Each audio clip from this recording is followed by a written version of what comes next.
É um motivo de muita alegria estarmos todos reunidos aqui, mais um dia, presencialmente. Nós somos a Casa da Ruá, nós somos uma igreja progressista, uma igreja afirmativa, plural, inclusiva e, acima de tudo, cristocentrista, né? Aquela que segue os passos de Cristo. E estamos iniciando mais um culto presencial na nossa sede, aqui na rua Tadeu Kosciuszko, número 87, na Lapa. É uma Lapa mais próximo do centro do Rio, gente, muito próximo do bairro de Fátima. Hoje é sábado, 14/6/2026 Perdão, hoje é domingo, 14/6/2026. E para não ficar nas minhas palavras iniciais apenas, eu quero ler um versículo que está em 1 João 4,7, que diz: Amados, amemo-nos uns aos outros, porque o amor procede de Deus, e todo aquele que ama é nascido de Deus e conhece a Deus. Amados, eu me chamo Alessandra Mello, eu sou diaconisa aqui na Igreja da Casa da Ruá, eu sou uma mulher preta, eu estou com o cabelo comprido ruivo e loiro, estou vestida com uma blusa de onça meio rosada, estou com uma calça jeans, e para aqueles que não conseguem enxergar, entenderem quem é que está falando com eles.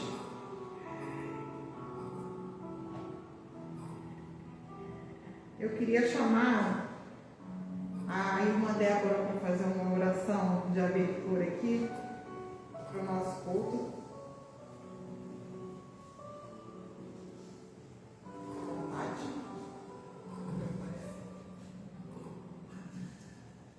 Bom dia. Vamos orar, né? Senhor Deus, nosso Pai, quero te agradecer por mais essa manhã, por mais esse dia na tua presença, e hoje o privilégio e a oportunidade de estarmos aqui reunidos presencialmente para cultuar, para estar em comunhão com os nossos irmãos e irmãs. Que o Senhor possa tocar em cada coração através dos louvores, através da mensagem. Senhor, que o Senhor possa consolar o aflito, que o Senhor possa consolar aquele que chora, que o Senhor possa curar, Senhor, de toda enfermidade do corpo, da alma. Que o Senhor possa, Deus, abençoar as nossas vidas, as nossas famílias. Senhor, aquele que precisa, Senhor, de uma palavra, de um abraço, de um alimento, Senhor, de justiça. Meu Deus, que o Senhor possa fazer grandes coisas neste dia, através das nossas vidas. Nos usa como um canal de bênçãos, ó Deus. Senhor, que a Tua presença, Deus, a Tua presença possa encher, Senhor, esta casa e especialmente, principalmente os nossos corações. Possa transbordar alegria, amor, paz, esperança em nosso meio. E que nunca nos falte a fé, Senhor, de acreditar, ó Deus, que tudo é possível, ó Pai. Em nome de Jesus, esta é a minha oração. Amém.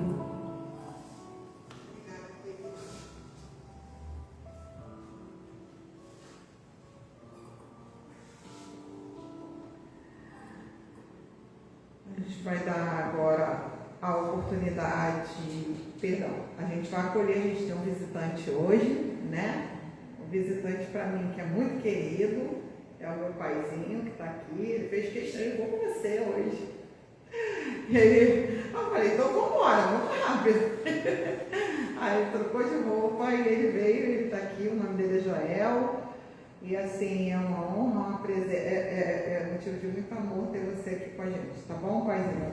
Fique à vontade. E eu vou passar aqui para o meu mano Heleno, para ele trazer o primeiro louvor.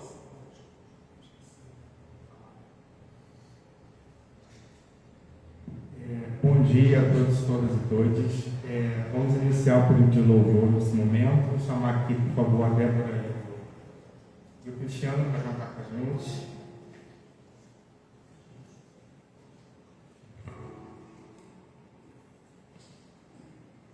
Vamos cantar uma música mais animada no começo, né? Ficar de pé, bater a palma, procurar despertar o sono. Senhor, eu te quero mais, eu te busco para a gente começar. Depois a gente faz os louvores.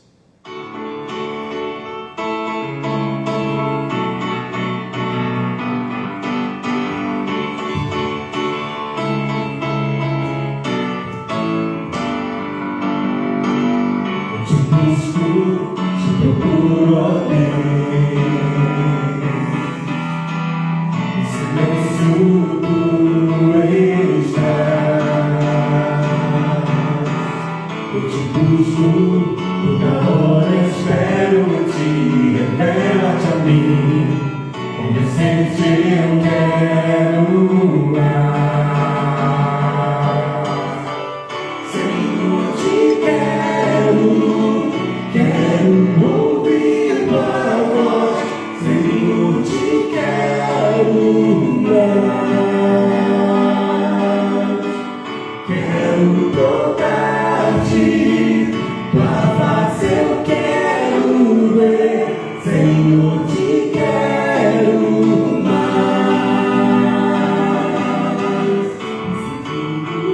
Para o mal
eu vou,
universo chora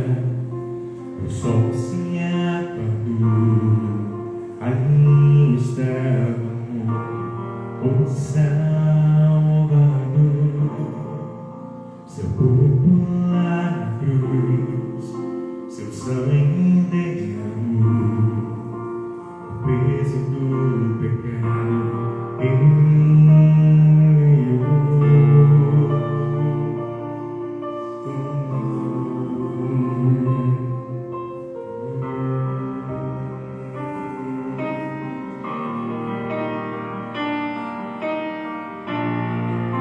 a guerra começou, a morte enfrentou, todo o poder das trevas vencido foi.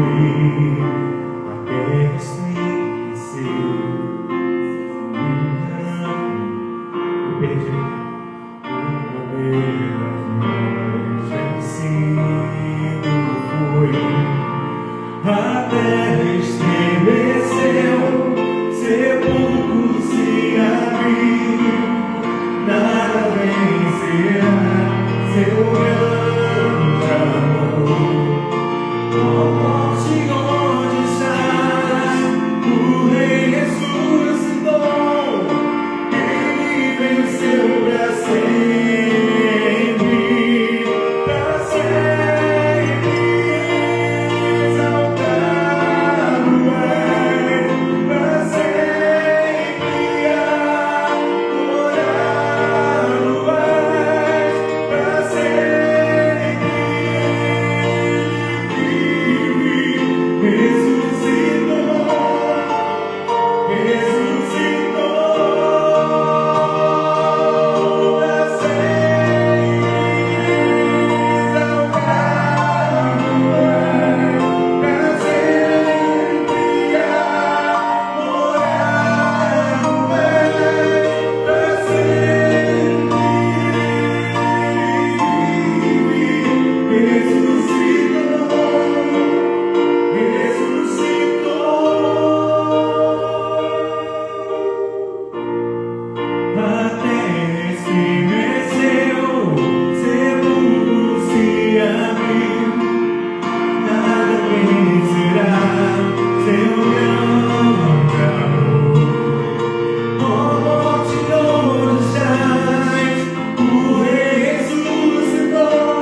pessoas, mas que a gente também quer receber as pessoas nessa casa também como templo, né?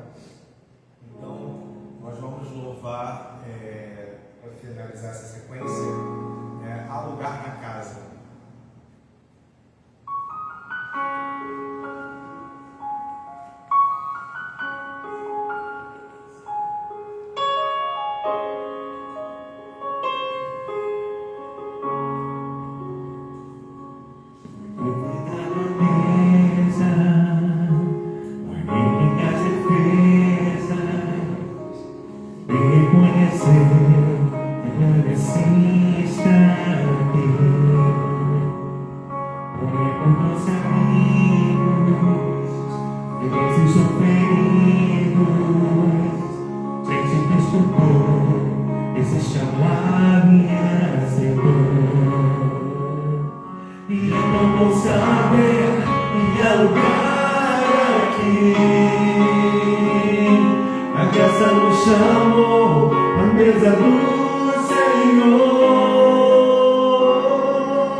Que você vai ser sempre bem-vindo, bem-vinda e bem-vindes, independente da sua religião ou não, da sua sexualidade ou não, isso pra gente não importa. O que importa pra gente é o amor que Deus teve por nós e que olhou para cada um de nós e nos deu a oportunidade de fazer parte do corpo dele. É isso que importa pra gente.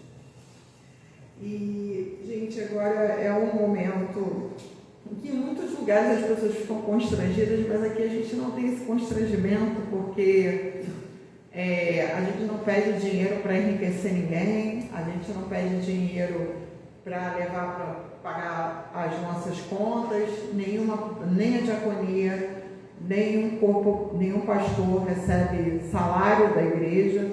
A gente não acredita em dízimo e ofertas impositivas, né? A gente conta com a ajuda de custo dos membros para manter o nosso espaço, que é sublocado de uma outra igreja, para manter o pagamento dos nossos cultos online via Google Meet, mas acima de tudo, para fazer aquilo que Cristo nos ensinou, que é a obra de Deus, através do outro. É olhar para a necessidade do outro e socorrer aquele outro da forma que ele precisa, sem julgamentos. A pessoa está precisando de uma cesta básica, a gente doa, a pessoa precisa de um medicamento, a igreja compra, a pessoa precisa de pagar uma conta de consumo, a igreja paga, o membro está desempregado, não conseguiu pagar o aluguel, a igreja vai socorrer. Então, a Casa da Rua é uma igreja que faz exatamente aquilo que Cristo nos ensinou. Cristo nos disse que todo aquele que viesse até Ele, de maneira nenhuma lançaria fora. Então, assim, Ele não falou, olha, você vem, mas você não pode ficar assim. Isso aí foi uma doutrina humana que falou que você não pode, aqui você pode ser o que você quiser ser, entendeu? Contanto que você tenha, óbvio, né, honestidade, que você seja uma pessoa que esteja aqui para somar conosco. E é isso. E o nosso Pix é PR minúsculo, tudo minúsculo, marcos@yahoo.com. Vou repetir, prmarcos@yahoo.com. E é importante ressaltar que há prestação de conta todos os meses. Todo o dinheiro que o membro doa, ele sabe de verdade para onde está indo esse dinheiro. Esse dinheiro ele é todo utilizado para a obra desta casa. E é isso.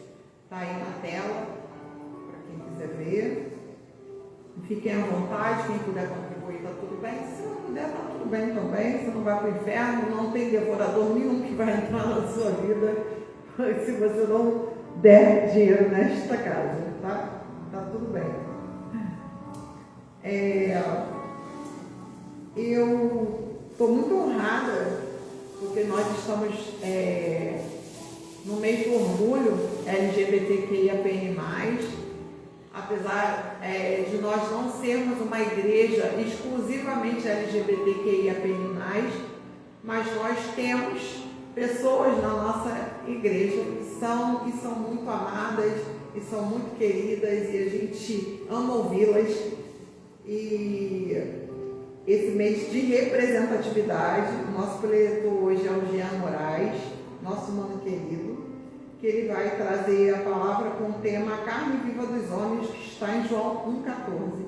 Jean, por favor, o púlpito é seu e eu vou sentar ali que eu quero te... Bom dia a todos, espero que todos estejam bem. Deixa eu ver se está de bem, eu acho que não. Vê aquele lá, vê aquele lá. Ao que eu estava, fica melhor. Boa noite, bom dia a todos, espero que todos estejam bem. Eu trouxe uma cola gigante aqui para eu não me perder, porque meu pensamento é um pensamento em que vai arborescendo. É uma honra estar aqui, mas também é um certo pavor assim, da minha parte, porque essa é a primeira vez que eu faço isso. Eu nunca fiz o que é chamado de pregação em igreja alguma, sempre fiz o trabalho de cantar, esse sempre foi o meu lugar. Na minha história com a igreja, sempre foi isso que fiz. E é uma experiência nova, e eu gosto disso, de experimentar. Experimentar é parte da vida, né? E aí, eu lembrei agora de uma citação, até anotei aqui, uma citação da Virginia Woolf, né, que ela diz, não se acha paz evitando a vida. Então, quando eu fui convocado pelo pastor Marcos para falar sobre isso, eu primeiro vacilei, mas eu falei, não, é uma experiência interessante, então não há por que dizer não. Então, eu quero agradecer ao pastor Marcos pelo convite. E aí eu gostaria que vocês abrissem a Bíblia no livro de Salmos 22. Vou ler alguns versículos do Salmo 22, que diz o seguinte: Deus meu, por que me desamparaste? Por que te alongas de meu auxílio e das palavras do meu bramido? Deus meu, eu clamo de dia e tu não me ouves, de noite e não tenho sossego. Porém, tu és santo, tu que habitas entre os louvores de Israel. Em ti confiaram nossos pais, confiaram e tu os livraste. Mas eu sou verme e não sou homem, opróbrio dos homens e desprezado do povo. Todos os que me veem zombam de mim, estendem os lábios e meneiam a cabeça dizendo. Aí eu pulo aqui para versículo 8. Confiou no Senhor que o livre para nele, pois nele tem prazer. Importante pensar nessa palavra, no prazer, e que a gente vai levar isso ao longo da conversa. Mas tu és o que me tiraste do ventre, fizeste-me confiar estando aos seios de minha mãe. Versículo 10, sobre ti fui lançado desde a madre, tu és o meu Deus, desde o ventre de minha mãe. Não te alongues de mim, pois a angústia está perto e não há quem ajude. Versículo 12, muitos touros me cercaram, fortes touros de Bazã me rodearam. Abriram contra mim suas bocas, como um leão que despedaça e que ruge. Como água me derramei e todos os meus ossos se desconjuntaram, o meu coração é como cera, derreteu-se no meio das minhas entranhas.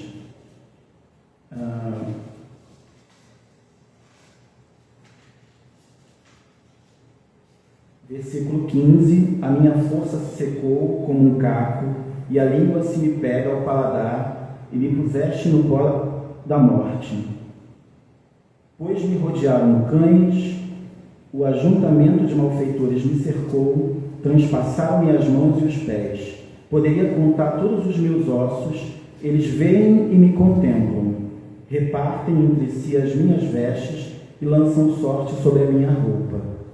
Eu acho que está claro para vocês, para todos aqui, que esse salmo foi dito por Cristo na cruz enquanto ele morria, não é? Ele gritava pelo Pai, perguntando ao Pai por que o abandonaste. E é exatamente essa descrição que tem aqui, né?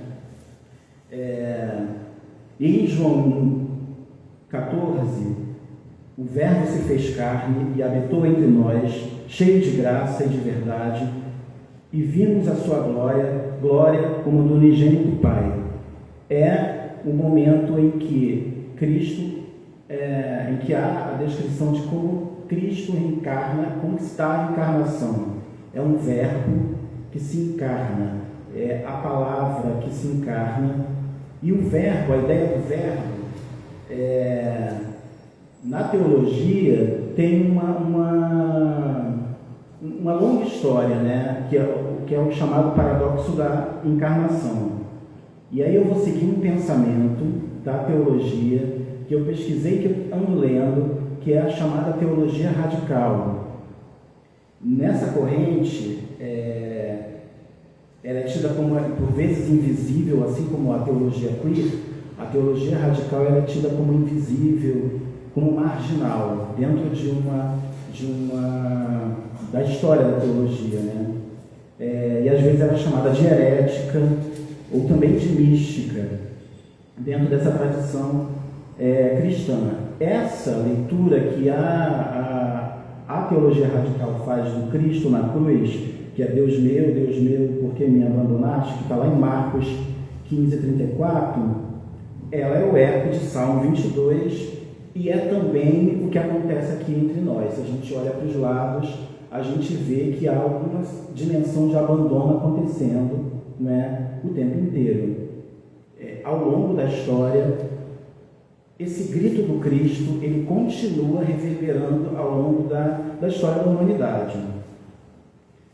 E é um momento em que Deus, quando Cristo faz isso, né, segundo essa teologia radical, é um momento em que Cristo experimenta a si mesmo como ausência, como abandono, ou como insuficiência, porque a ideia é de que na Trindade é Deus que vem ao mundo, se torna carne, e ele grita para si mesmo. Existe na teologia radical essa dimensão de que esse Deus que grita para si mesmo é esse paradoxo. Como é que alguém se abandona, cai em contradição? E aí essa ideia nunca foi consensual dentro da teologia, mas ela reaparece continuamente em teólogos e místicos. Eu vou tentar resumir, porque tem muitas páginas aqui grandes, assim, mas não é isso tudo não. É porque eu coloquei em letra grande, porque eu estava achando que não teria iluminação suficiente, ou como tem baixa visão. E aí a pergunta que o povo da teologia radical faz é se Deus entrou em crise quando ele vem ao mundo, e onde começa essa crise? Tem um cara chamado Mestre Eckhart, que ele fala de Deus como se fosse uma experiência, uma dimensão do deserto, que aí de onde sai a ideia de teologia do deserto, de pensamento do deserto, muito comentada pelo Pondé. O Philippe Pondé comenta sobre o pensamento que surge no deserto, sendo ele que dá origem à religião cristã, à religião judaica e à religião islâmica. E aí alguns sermões de um cara chamado Mestre Eckhart, que é um dominicano, um frei dominicano, ele diz o seguinte, que a encarnação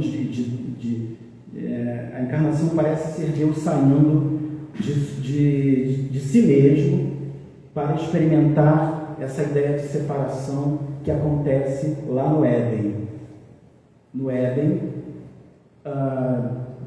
Adão, ao comer a fruta, ele se esconde quando ele ouve Deus perguntando, né?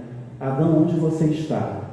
E aí, nesse momento, a partir disso, dessa queda, que há essa separação entre a comunicação de Deus e do homem, porque até então era uma dança cósmica em que o homem correspondia à vontade de Deus, e Deus supunha que era por amor, mas ele vai percebendo que tem alguma coisa ali, um curto-circuito, que faz com que Adão e Eva comam a maçã. Temos 3 sujeitos falantes, 4 sujeitos falantes nessa história, ou mais, né? Porque tem o anjo também. A gente tem a serpente, a gente tem Adão e Eva, e a gente tem Deus, que são os sujeitos falantes nessa história lá no Jardim do Éden. E aí tem o Jacob, que na verdade a pronúncia é Jacob Boelmo, que é mais ou menos assim a pronúncia de o nome desse místico luterano, que ele diz o seguinte: Deus tem dentro de si um abismo que se traduz na criação. Esse abismo começa lá no Jardim do Éden, lá no haja luz, e que se reflete também na crucificação. Nessas duas situações, Deus experimenta conflito e dor, quando ele tem que botar para fora Adão e Eva, e também quando ele faz essa travessia em direção à sua humanidade, quando Deus se torna ser humano, ele está experimentando isso, que é humano, né? a dor e o conflito. E o Baum, ele faz um comentário bem interessante, que eu não coloquei aqui, agora eu estou lembrando, que é o seguinte: ele diz que Adão, o pecado de Adão não foi que ele duvidou de Deus, questionou, não se trata disso. O pecado de Adão foi que ele levou muito a sério e cumpriu aquilo a rigor, como se fosse um funcionário público, burocrata, que cumpre aquilo e que evita a vida, como diz a Virginia Woolf, né? E isso não traz a paz. Evitar a vida não traz a paz. Então ele deixa de experimentar, ele deixa de dançar com Deus e ele faz uso da regra, ele cumpre as regras, os ditames de Deus de não comer o fruto, de nomear os animais. Ele cumpre isso com um rigor metodológico e evita a vida. Ele não brinca. E o Boehme, ele fala isso, que o pecado de Adão foi deixar de brincar, foi deixar de experimentar, porque a brincadeira é isso, né? Você experimenta a vida. E aí é interessante essa reflexão do Boehme, que lá da Idade Média, quer dizer, no início da Idade Moderna, quando ele fala que esse é o pecado de Adão, ele levar demais isso a sério, e é isso, essa dimensão por demais obsessiva, né, neurótica com as coisas, com as regras, que faz com que as pessoas elas entrem em contradição, ou elas percebam que está faltando alguma coisa. Eu lembro agora da ideia do amor, né? Que o amor é aquela coisa que a gente dá de graça e não espera de ninguém, não espera uma retribuição. Esse seria o conceito de amor em Lacan, e está também na poesia da música do Renato Russo, né? Só que essa relação com Deus de Adão não me parece que é isso, né? Adão está preocupado em cumprir as regras porque ele recebeu uma causa-consequência. Olha, se você comer do fruto, você vai conhecer o bem e o mal, né? E aí, quer dizer, tem uma consequência. Então, o fato de ele levar isso a ferro e fogo não é o amor, porque o amor ele seria isso, essa dimensão da gratuidade. Só que aí eu vou levar para um pensamento muito contemporâneo, mas eu acho que Deus já sabia disso, né? Quer dizer, ele pelo menos experimentou isso com Adão. Quando o amor, quando as nossas ações são mediadas pela linguagem,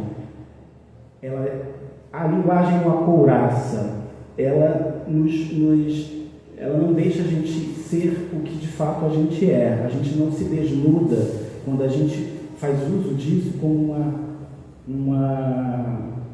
um dogma, quando a gente não tem a capacidade de jogar com isso. Porque a dança é um jogo, né? Brincar, experimentar a vida é uma dimensão lúdica, não é? E que Adão perde ao longo dessa experiência dele com Deus, que se torna uma experiência por demais séria. E aí, já indo para a morte do Cristo, que é parte desse sofrimento e dor que Deus experimenta desde o Éden, eu vou levar para a filosofia, que um cara chamado Hegel, que ele diz que a morte de Cristo é um acontecimento dentro dessa estrutura de Deus. Ele precisa passar por isso. Quem, na verdade, cai em contradição, quem percebe o seu limite, não é o ser humano, é Deus. O limite dessa relação que ele coloca como a única possível entre o homem e Deus. E aí, o que Deus faz? Ele se torna finito, ele experimenta essa dimensão da vida que é da finitude.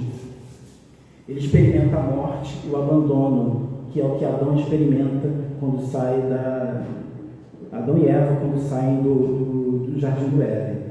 E quando ele retorna reconciliado consigo mesmo. É importante pensar nisso, nesse pensamento dessa teologia, como é uma possibilidade de a gente criar uma cartografia para viver e para largar essa ideia de pecado que é tão presa na gente. A gente, por demais, pensa nisso como algo que é impossível a gente deixar num relacionamento consagrado. Então, esse grito da cruz que está lá em Davi também, ele não seria apenas um sofrimento humano, mas um momento em que Deus adentra a experiência de uma negatividade absoluta. É como se Deus morresse para si mesmo na cruz, ou como se Deus se abandonasse. Deus abandona Deus. Ele precisa ter essa experiência para entender o que é o ser humano. E aí, na teologia, isso é Hegel falando, na teologia tem um cara que é um americano chamado Jürgen Moltmann. Ele é um teólogo que pensa essa dimensão do Deus que morre num livro chamado Deus Crucificado, Teologia Radical. Ele argumenta que o abandono de Cristo não é uma performance. O abandono acontece realmente dentro da Trindade, enquanto experiência material. Ela se faz aqui presente. O Pai, e aí como é que isso acontece dentro da linguagem? É aí que entra a questão da masculinidade. É um pai que abandona um filho, e é um filho que sofre o abandono do pai.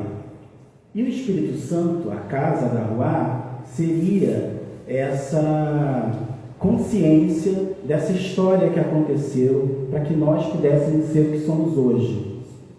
Vivermos em liberdade, termos muitas experiências e todas elas serem tidas como sagradas, e não apenas uma, aquela lá do Éden, de você não pode comer o fruto.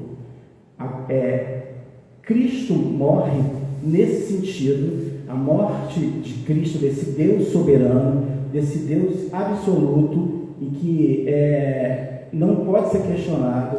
Esse Deus morre para que a gente tenha outra experiência que não é da transcendência, mas é da imanência. E o que seria isso? É dizer que todos que estamos aqui somos Cristo também. A ideia do corpo de Cristo, nós também somos Cristo. Então, e aí o Moltmann, ele diz que Deus na cruz, nesse momento, ele está contra ele mesmo. Ele tá gritando para ele mesmo, dizendo: olha só, por que você me abandonou? Ele conversando consigo mesmo diante do espelho.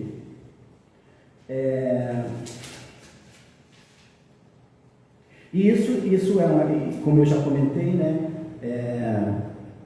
Isso vai acontecendo ao longo de toda a história da Bíblia. Se a gente for fazer aquela leitura, que eu não sei o nome que dá na teologia, quando a pessoa lê um versículo e depois lê outro, e vai vendo que tem um eco, né? Que aquilo aquela mesma ideia, aquela mesma imagem, ela reverbera ao longo de toda a Bíblia. Tem um nome para isso, né? Então, o Moltmann, ele escreve que Deus experimenta a sua ausência, né? Isso já foi dito.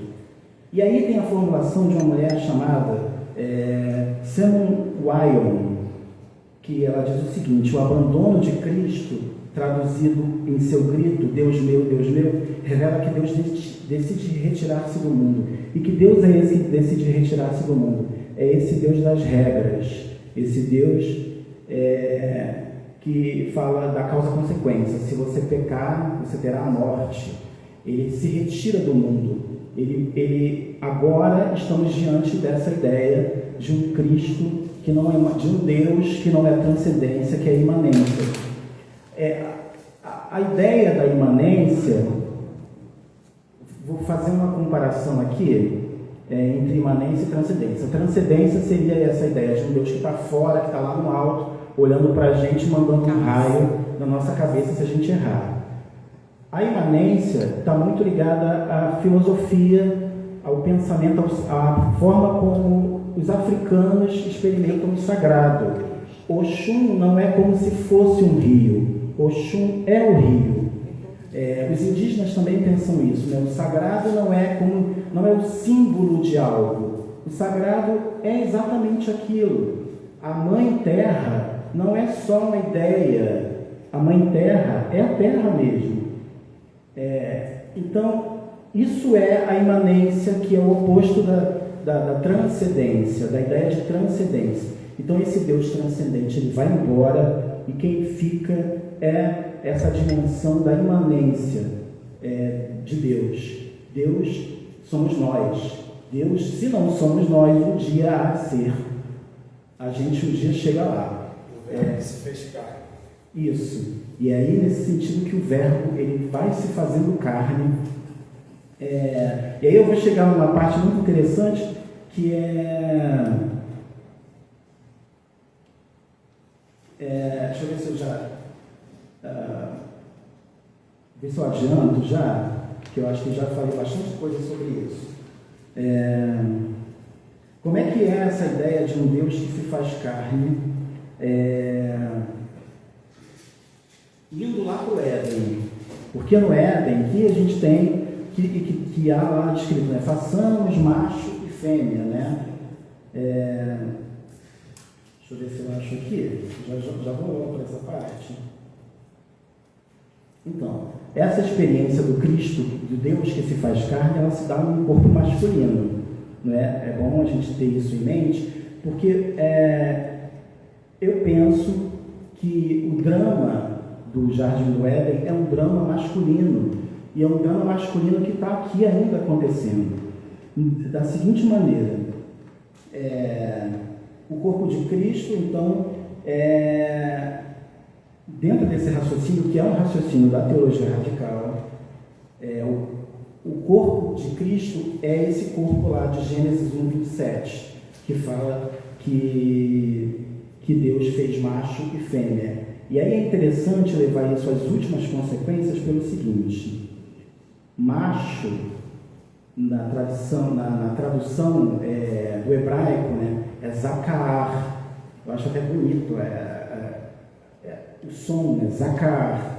E essa palavra ela tem a dimensão biológica, né, do sexo mesmo, mas ela é para além disso. Eu não sei se no documentário que o Heleno vai passar, que ele, quer dizer, sugeriu a gente, para a gente assistir, tem sobre essa discussão do macho e fêmea. Mas essa palavra tem a sua raiz no hebraico e significa lembrança. O que a gente faz na hora que a gente está ceando, né? Em memória de mim. Então, Zakar é lembrança. Lembrança no sentido de linhagem, né? Que você passa, você transmite sua linhagem de um para o outro. E chegamos aqui porque houve esse processo, né, biológico. Mas a lembrança é para além disso também. Então, Zakar é como se fosse lembrar, né? É aquele que é lembrado. Então ele possui como duas ramificações de significado profundo que são exploradas em tradução literárias e poéticas. Tem essa dimensão poética que é onde eu quero me ocupar agora. O macho, e aí eu vou ficar só no macho mesmo, e a fêmea a gente vai deixar para uma outra vez. Eu vou me prender na questão da exegese poética e bíblica, em que há um peso simbólico muito forte nessa ideia do Zakar como lembrança. A palavra costuma ser traduzida apenas como lembrar. Na poesia, lá dentro do contexto da língua hebraica, Zakar é memória em ação. Não é só alguém que senta e fica lembrando. É alguém que foca no passado para tomar uma atitude no presente e manter uma aliança com essa história reformulando essa história, fazendo com que essa história seja algo vivo. Então seria tornar presente uma memória que é viva, uma ação memorável. Então, quando Cristo não apenas veste um corpo, ou seja, quando ele veste um corpo que é masculino, esse corpo traz consigo a demanda de fazer no presente de fazer presente um passado que é de algo que não foi resolvido. O que não foi resolvido? Essa relação de Deus com o homem lá no Éden. Isso não foi resolvido, então isso precisa estar acontecendo ainda, sendo rememorado para que alguma coisa de outra ordem aconteça. Então,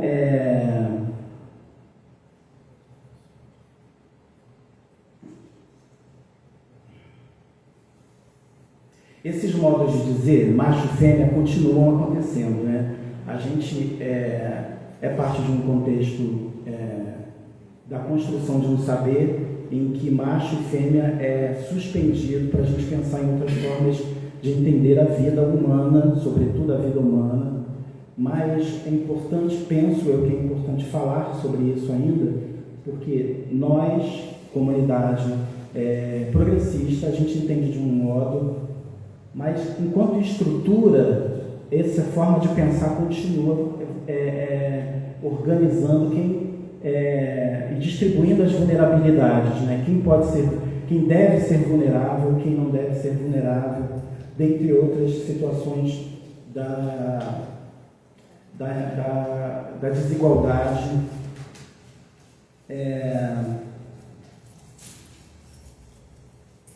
Vou pular bastante coisa.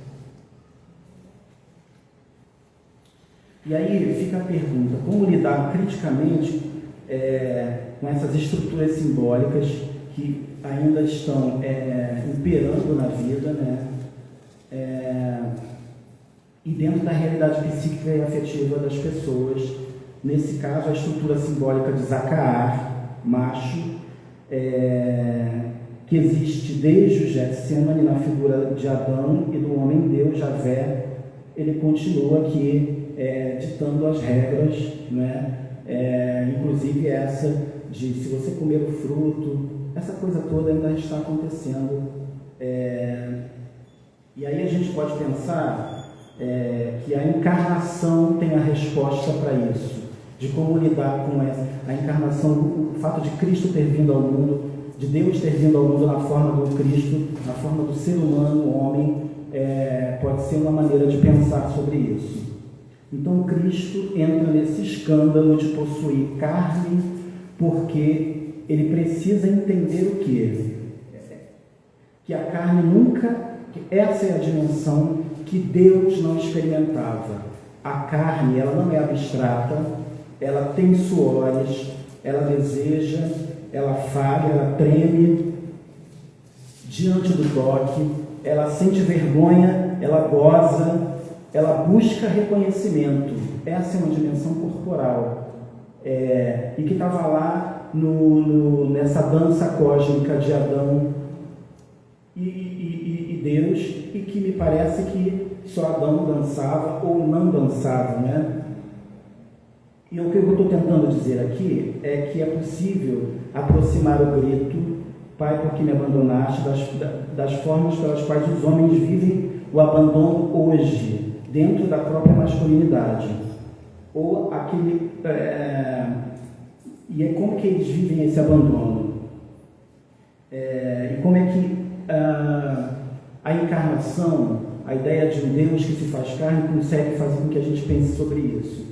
A encarnação como exposição do corpo masculino que falha, que morre. O cristianismo é um momento em que Deus aceita ter músculos, saliva, fome, suor e pele. E ele morre. Um corpo que é olhado, tocável, ferido e que experimenta uma falha na cadeia de linguagem e identidade, e que ao gritar a pergunta se sabe incompleto, distante e desamparado. Nada mais humano que isso, né? E como isso pode ser traduzido em sexualidade masculina? Nessa experiência do homem que é afetado por outro homem. Seja qual for a orientação, o homem ao longo do tempo, ele frequentemente é ensinado a desejar sem ternura, ele é autorizado ao sexo, mas ele não é autorizado à vulnerabilidade. Ele está sempre preso numa masculinidade de desempenho. Muitas vezes ele aprende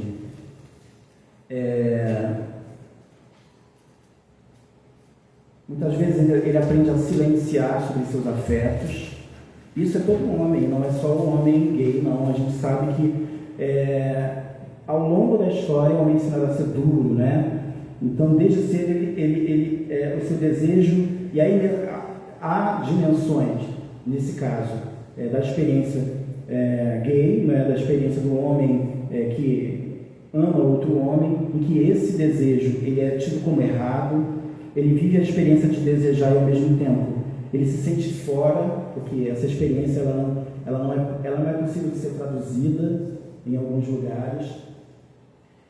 Às vezes ele transforma sexo em experiência metafísica, dependendo de sua realidade.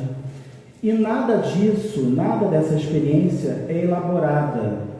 Ele ignora o grito, ele não responde ao próprio grito que diz, frequentemente, por que me abandonaste? E essa pergunta é a experiência do desejo não elaborado, na medida em que, ao longo dos séculos, o homem é ensinado a não reconhecer que o desejo é falta. Falta de quê? Ele não sabe dizer, o homem não sabe dizer do que é. Isso aí a gente pode levar para todos os gêneros, né? A gente não é ensinado a elaborar as nossas faltas, né? E o cristianismo, ele nasce quando Deus conhece essa falta por dentro, quando ele se torna carne. E por dentro das entranhas desse homem que grita, ele conhece essa falta. Esse grito, me parece, ele não tem resposta. Pelo menos ali, enquanto ele está diante da cruz, ele não tem a resposta. Ele fica até hoje no ar, sem um retorno. E por não ser elaborado, ele repete essas cenas de violência e morte. Aí eu vou dar um exemplo aqui, que é muito desconcertante, é muito perturbador esse exemplo, mas que tem a ver com essa relação dos homens consigo mesmo, né? E aí eu quero transportar isso para a ideia de uma experiência espiritual da masculinidade. Esse é um texto de Fabiane Moraes, uma jornalista do Intercept. Ela comenta o seguinte, isso é sobre uma matéria de 2025,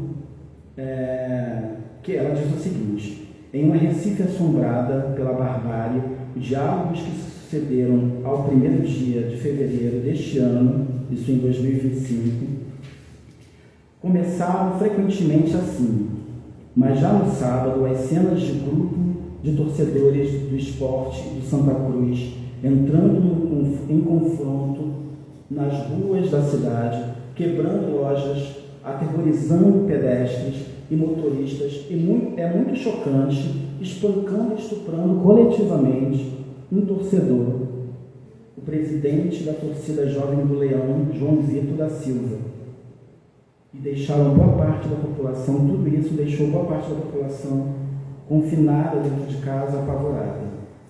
E ela diz que ficou arrasada com isso, né?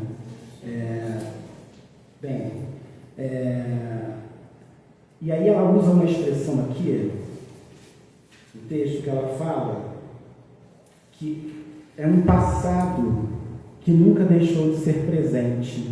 Ela usa essa expressão no relato dela. Essa dimensão entre futebol e masculinidade, ela está, por exemplo, num filme chamado Linha de Passe, da Daniela Thomas e do Walter Salles, que fala dos evangélicos, fala da violência e fala do futebol. É muito interessante ver porque é isso, né? Como que essa questão de uma violência que acontece desde Caim e Abel, ela se repete. E ela tem uma dimensão do sagrado que está ali orientando essas pessoas, né? Ou desorientando. Então é importante pensar que o corpo de Cristo, atravessado pela violência, é fruto de uma falta de elaboração da masculinidade, como eu já disse, dentro de uma pesquisa. E aí eu vou usar uma perspectiva queer, que é muito interessante. E aí, veja bem, eu lembrei de uma coisa também. Na perspectiva queer, depois o Helena pode falar sobre isso, se ele quiser, existe uma coisa chamada masculinidade hegemônica. Tem as masculinidades, mas tem a hegemônica. Então eu estou falando desta masculinidade hegemônica, que não por acaso é ela que determina os modos, ela é determinante para os modos da gente pensar a vida e se relacionar com essa vida, ou evitar a vida, né? Dentro da teoria queer, existem textos que falam da crucificação como uma cena de erotização invertida. É uma erotização violenta do corpo masculino. Que não é necessariamente pornografia, mas é uma dimensão violenta. E aí eu lembro do filme, um filme chamado Padre, de uma diretora chamada Antônia Bird, que o padre, ele está diante do Cristo crucificado, nu, né, só cobrindo o sexo, e ele tem desejos sexuais por esse Cristo, pela representação desse Cristo. Então, essa dimensão de um erotismo invertido acontece nesse jogo, quer dizer, nessa briga entre os torcedores, e é pior do que um erotismo invertido, é algo de uma violência difícil de nomear, né? Mas ela é muito parecida com a experiência do Cristo na cruz. Por quê?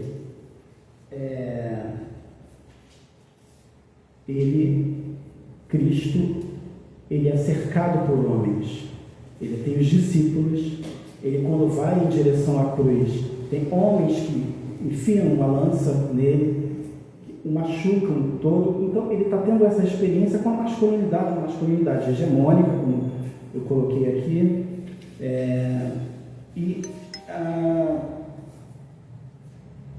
e aí nesse sentido a gente pode pensar que o cristianismo ele começa com um corpo masculino nu diante do olhar público.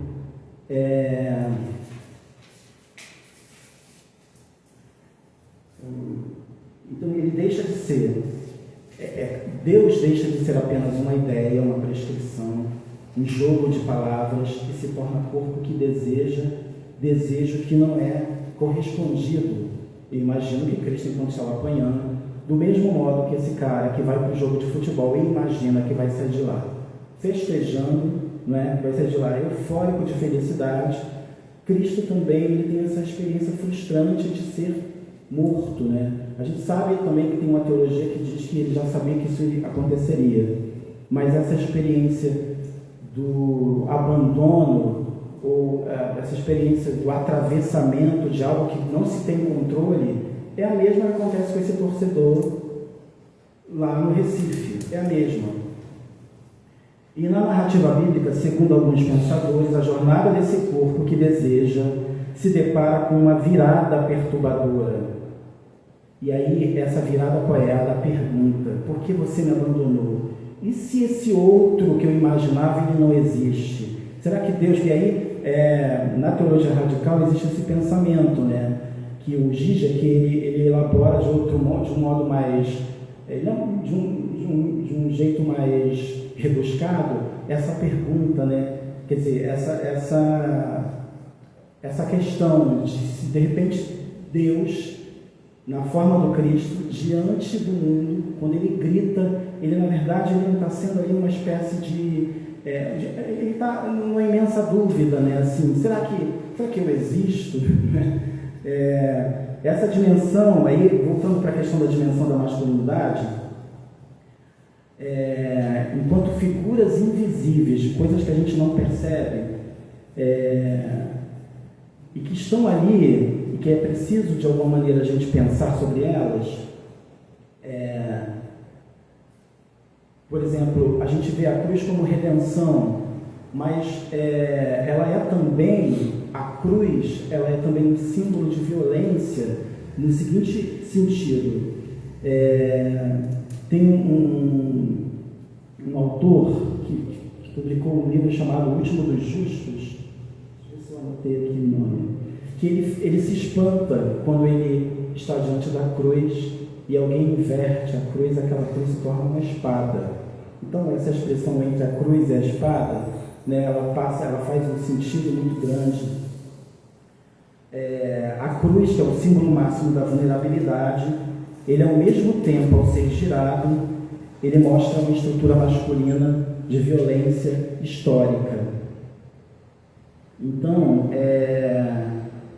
o Deus bíblico lá no Antigo Testamento,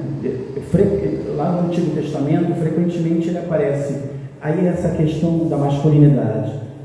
Ele é silencioso, ele é legislador, ele é irado, ele é distante, ele é exigente, ele é autocentrado, ciumento, guerreiro, um Deus que testa, que exige sacrifícios, silencia diante do sofrimento, destrói cidades, pede obediência absoluta. Então, essa é a imaginação profundamente marcada. A gente é marcado por esse tipo de imaginação. A nossa forma de ver o mundo, ela é marcada por isso, né? A Alessandra comentou aqui sobre a questão do pecado, que uma colega dela perguntou sobre o pecado, né? O que seria o pecado? Quando Cristo... Pode pecar à vontade, a igreja pode pecar à vontade. Quando Cristo ele vem ao mundo, ele sai quando Deus vem ao mundo na forma do Cristo, ele sai dessa dimensão vertical, a gente tem que olhar para cima, e a gente olha nos olhos, um Deus cujo amor frequentemente se expressa como soberania. Isso só foi possível quando Cristo experimentou dessa violência perturbadora que foi construída ao longo da história por essa dimensão de uma religiosidade desnorteante, né? Então, Deus, ele, quando se torna esse corpo masculino,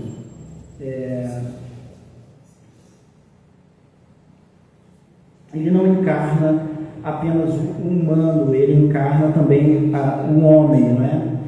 E isso é importante pensar, que ele encarna um homem observado por outros homens, como eu falei, né?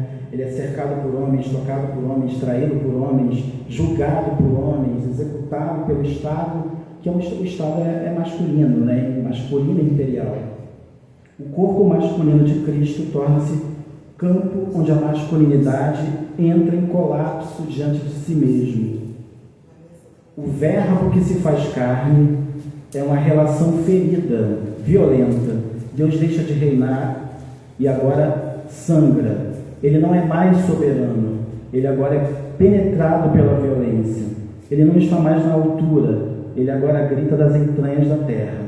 O corpo masculino deixa de ser símbolo de potência e se torna plena vulnerabilidade. Isso é o corpo masculino de Deus. Eu vou tentar chegar lá no fim, já, porque é bastante coisa que eu falei, para não ficar... e como é que essa história termina, né? Essa história termina na ideia de lembrar, que está lá em Gênesis, e que ela surge no Pentecostes como um outro modo de lembrar. É um evento em que há um surgimento de uma outra teologia. Não é mais a palavra, o mandamento, o fruto proibido. A gente tem agora um milagre, que ele só pode ser chamado de milagre, de manifestação divina, se ele for relacional. São pessoas se relacionando. E surge então outra ontologia, em que há circulação, cuidado, atravessamento. E aí eu quero lembrar uma figura, a figura do fogo, que está no Pentecoste, né? O fogo, ele não possui uma forma fixa, ele passa de corpo em corpo, ele não permanece centralizado, ele distribui-se. As línguas de fogo não descem sobre um único corpo, elas descem sobre muitos corpos. O corpo glorioso masculino então desaparece e no seu lugar surge muitas formas afetivas. Não é só um corpo masculino que é tido como sagrado. Cristo encarna essa crise da masculinidade, da soberania de Deus, e o Espírito Santo, que é essa memória, esse lembrar, ele dissolve essa soberania numa comunidade de afetos e desafetos também, né? Com línguas múltiplas. O cristianismo começa com um homem sozinho na cruz, gritando e morrendo, e ele continua com uma comunidade que preserva a vida, respirando junta. Para concluir, eu quero voltar de novo à ideia do que é essa que a gente está falando aqui do Pentecoste, como uma figura muito interessante, que talvez o Heleno saiba pronunciar melhor o nome dela, que é um episódio, porque a Rede Nacional dos Grupos Católicos LGBT, eles aproximam a experiência do Pentecoste de Stonewall. Tem um texto na internet da Rede Nacional dos Grupos Católicos LGBT que faz essa aproximação entre o Pentecoste e Stonewall. E aí tem um texto lá que fala sobre isso. Só que quando a gente estuda história da arte, a gente aprende a ficar vendo como que padrões do sensível, como que sensibilidades, elas se repetem ao longo do tempo. E eu falei, deve ter, de alguma maneira, esse masculino sendo ali mexido, manejado, ali de Stonewall. Estética barroca, coisa assim. E aí tem uma figura que é chamada de Stormé de la Verrerie, não sei se é assim a pronúncia, que é o que a gente chamaria hoje de drag king. É uma mulher vestida de homem e que seria ela, segundo os relatos, o vídeo que eu vi dela mesma falando no YouTube sobre isso, seria ela o estopim, ela que faz com que esse evento de Stonewall, que gerou o que hoje a gente chama de orgulho LGBT, é ela vestida de homem, que é acossada por policiais, e quando ela é acossada, batem nela, né? E tem até um termo para isso, que eu estou chamando ela porque realmente ela é uma mulher masculinizada, acho que é butch, a expressão que é dita, né? Então por isso que eu estou chamando ela de mulher, porque ela mesma se considera, nos relatos que eu vi, ela mesma se chama de mulher. Mas ela fazia essa caricatura da masculinidade, ela brincava com isso na sua expressão de drag king, e ela é acossada, sofre agressões da polícia. E quando vem o grito, quer dizer, como é possível aproximar essa experiência que produz a Revolução de Stonewall desse grito do Cristo? Ela deixa uma pergunta no ar, assim como o Cristo deixou "Por que me abandonaste?", a pergunta de Stormé de la Verrerie é a seguinte: quando ela é presa pela polícia, ela grita, "Vocês não vão fazer nada". E aí as pessoas, ao ouvir esse grito, elas começa toda uma revolução, né? Um movimentar dos corpos, que seriam, vou aproximar conforme da maneira que o grupo católico LGBT fez, que é dizer que isso seria essas línguas de fogo, né? Essa inquietação provocada, produzindo nas pessoas esse inquietar que acontece porque alguém grita, "Vocês não vão fazer nada".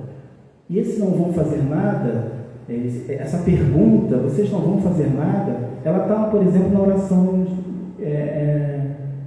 a oração por Bob, a oração, quando essa mulher, a mãe de Bob, a Mary, ela está ali fazendo de fato alguma coisa, mas a relação, porque eu penso nisso, que essa relação do Bob com seu pai, que não acontece da maneira visceral que acontece com a mãe, é um drama masculino. Essa história também é um drama masculino, porque não há essa aproximação desses corpos masculinos, de amparar um ao outro, de entender um ao outro.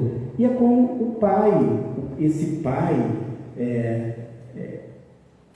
que vê o seu filho na cruz e não responde, não é? E fica o corpo de Mary, a inquietação de Mary, dizendo: você não vai fazer nada, você não vai se mexer. Então, penso eu que é importante nós, homens, assumir a nossa responsabilidade em relação à construção de modos de ser que fujam desse dogmatismo, desse silêncio violento que começa lá em Gênesis, porque a relação de Adão com as regras é da evitação da vida, é de não experimentar a vida. Ele deixa de brincar, ele deixa de dançar a dança cósmica que o Jacob Boehme fala. Ele deixa de fazer isso, ele se leva demais a sério. E isso é uma lição, acho que para todos, homens, mulheres, quem for, não se levar a sério. A gente está aqui e não é para evitar a vida, é para experimentá-la. E essa é a dimensão do sagrado que devemos levar, e devemos ter em mente, o fazer alguma coisa com essa história que a gente experimentou durante muito tempo nas igrejas fundamentalistas e que agora a gente precisa ressignificar. Lembrando, mas lembrando não é sentado pensando, é fazendo alguma coisa. É isso, gente. Tinha muita coisa para falar, mas é basicamente isso. Então, muito obrigado. Eu vou depois colocar esse texto em algum lugar na internet. É isso.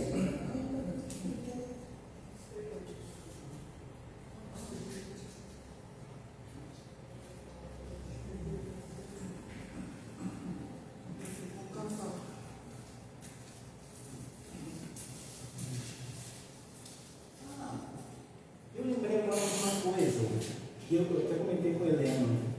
Tem aquela música do Alessandro Vilas Boas, meu horror do jardim.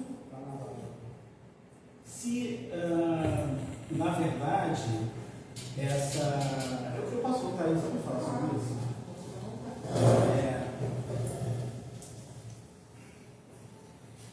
Eu lembrei de uma coisa, desde ontem que eu me recordei dessa música do Alessandro Vilas Boas, que fala sobre um homem que diz que sai do jardim por seu orgulho, né?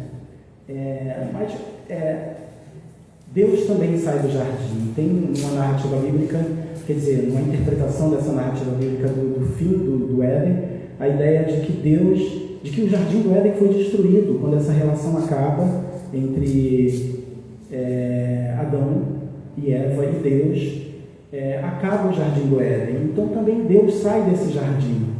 E aí é pensar nessa música não como se fosse um homem cantando, ou se fosse Adão cantando, mas como se fosse Deus cantando, que ele saiu do jardim por conta dessa relação egóica, dessa carapuça de cumprir as regras. Então, eu fiquei pensando nisso. Não sei se vocês conhecem essa música. Eu conheço mais ou menos, não sei direito a letra. E aí, eu vou cantar só um pedaço dela. E a gente canta ela pensando não como se fosse o homem dizendo isso, mas como se fosse Deus dizendo: eu preciso conhecer essa forma de ser que é o ser humano. Então ele vai em direção. Ele faz ele expressa isso. Eu quero conhecer Jesus. Eu quero conhecer essa humanidade que eu não conhecia. E isso seria então essa mudança de posição. O homem, Deus, ele sai dessa posição de transcendente e ele assume a dimensão animal, natural, humana de conhecer Jesus. Então, seria assim: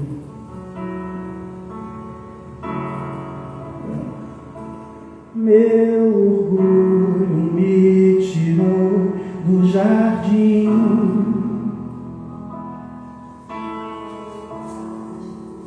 tocou jardim em mim. Se eu vendesse tudo que tenho, em troca do amor eu faria.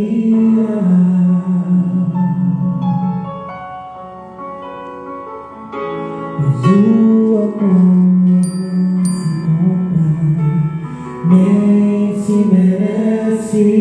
O amor se ganha, de graça o recebe. Eu quero conhecer Jesus. Eu quero conhecer Jesus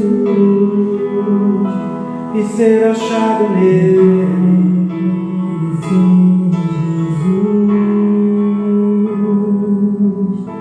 Eu quero conhecer Jesus.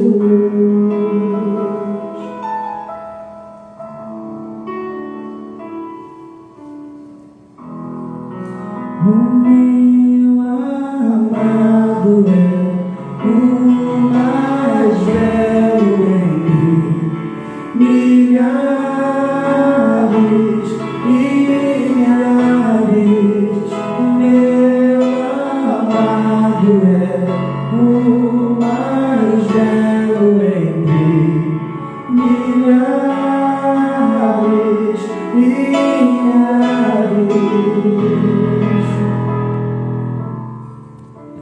Apenas isso.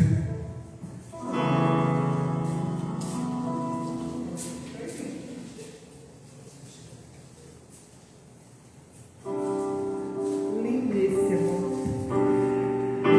Gente, agora a gente vai se preparar para a ceia. Temos um louvor aqui maravilhoso para a ceia. E enquanto os nossos irmãos cantam aqui, né, o louvor da ceia, eu vou fazer a distribuição dos elementos. E continue com a gente. É uma honra muito grande ter todos vocês pela internet com a gente aqui nos acompanhando. Estamos muito felizes.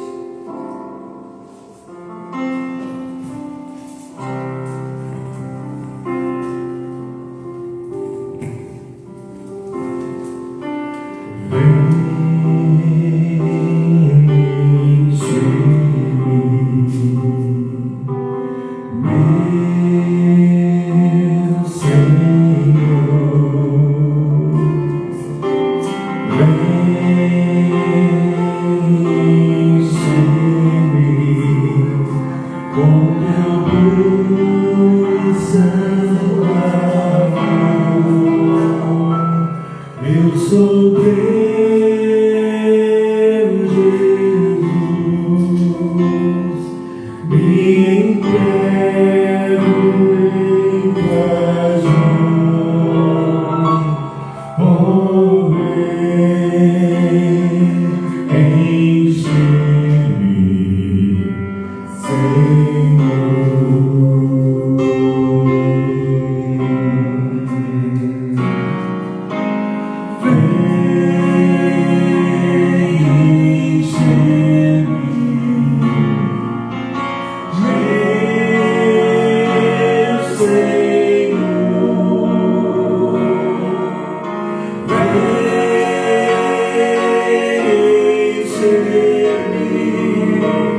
com teu poder.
vamos fazer uso da ceia, então vai ser uma palavra já conhecida, né? Então, dando graças, né? Tomai o corpo, que é o símbolo do corpo de Cristo, que é o pão, né?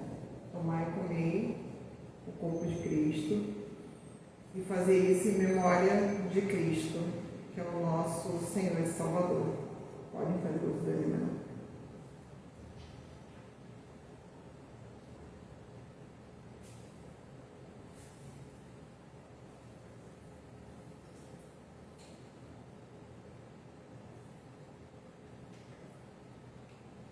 Continuando, tomai e bebei, esse é o cálice do meu sangue, é o símbolo do sangue de Cristo.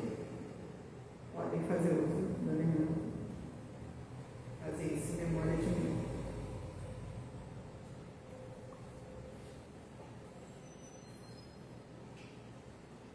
Louvado e engrandecido seja o nome de Jesus, sempre em nosso meio.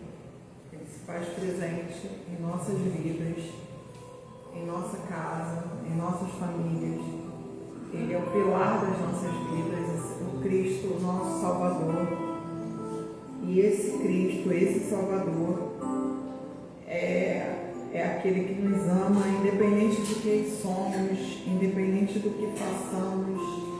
Ele nos ama. Ele nos ama porque somos. Só porque somos. Né? Não é... Ele nos escolheu independente da forma que a gente vê o mundo, da forma como a gente se enxerga. Ele nos escolheu porque Ele nos ama. Ele ama todos e todas. Todos aqueles que quiserem fazer parte desse corpo, sejam muito bem-vindos e bem-vindas neste lugar. A Casa da Mulá é a casa de todos e estamos sempre aqui prontos e dispostos para receber qualquer um que adentrar por dentro dessas portas. Dito isso, vou chamar o nosso irmão amado Cristiano para vir aqui fazer a nossa oração de encerramento, orando fazendo pelos pedidos de oração, né? E encerrando o nosso culto. E eu agradeço a todos desde já que estiveram com a gente até agora.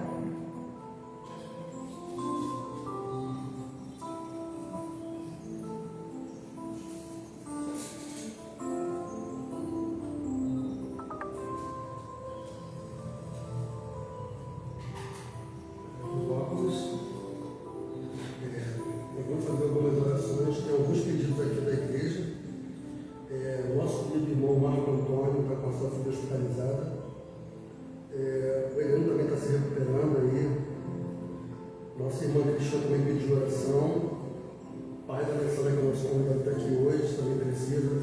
Acabou de sair do hospital, estava com alguns problemas.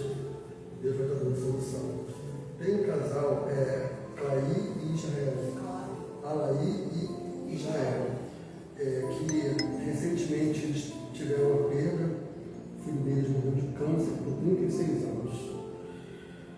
Enfim, que Deus esteja consolando. A Vanessa também do nosso coral não está passando muito bem, assim como o nosso pastor Marcos, que não pôde estar presente, também está passando mal.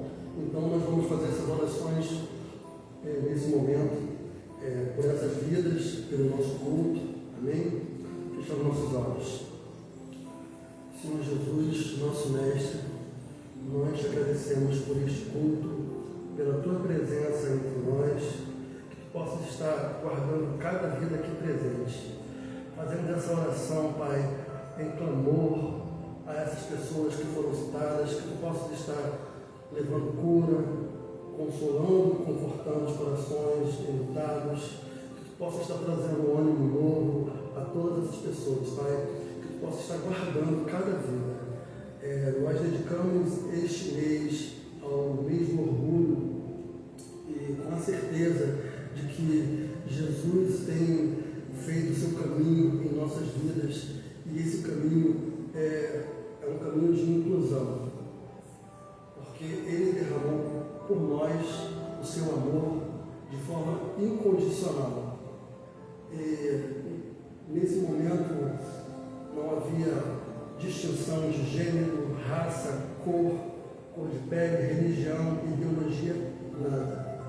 Seu amor é incondicional para todos. Que tu possas estar entre nós hoje e sempre, nos guardando e nos abençoando. Te agradecemos, Pai, por tudo. Em nome de Jesus. Amém. Começar com os anúncios.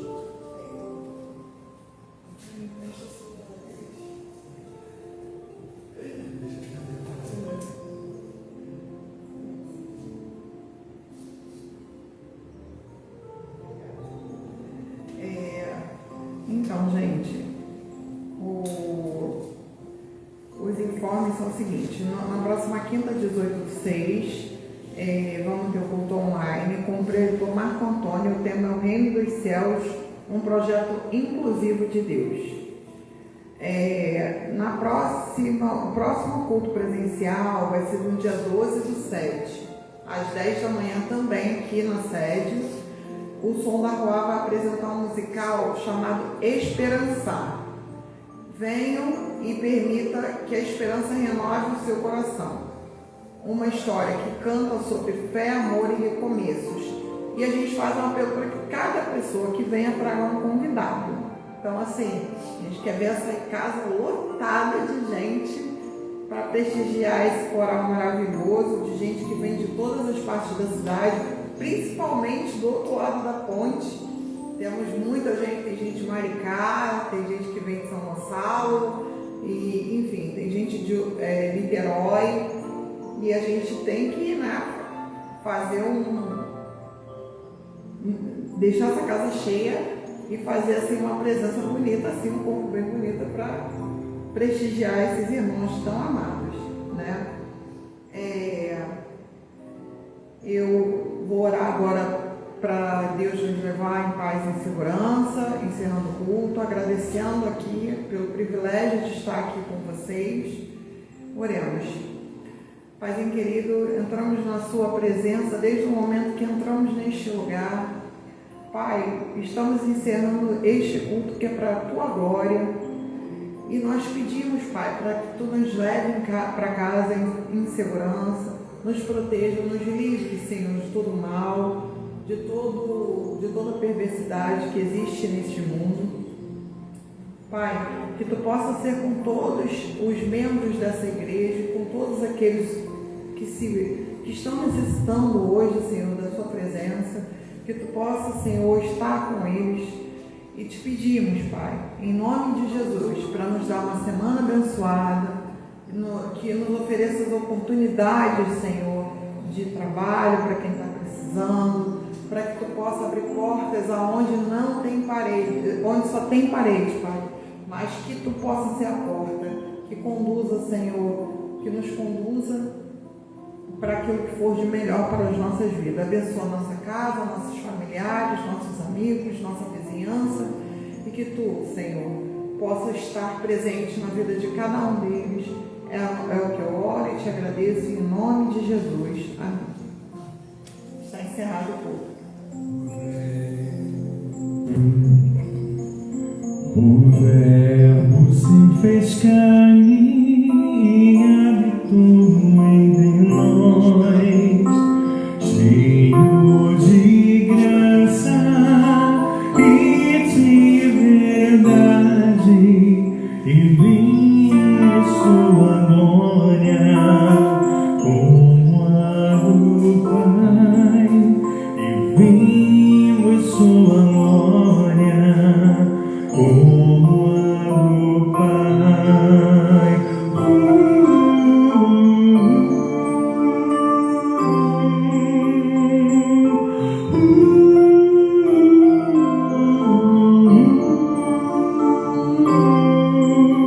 O Verbo se fez carne e habitou entre nós, cheio de graça e de verdade, e vimos sua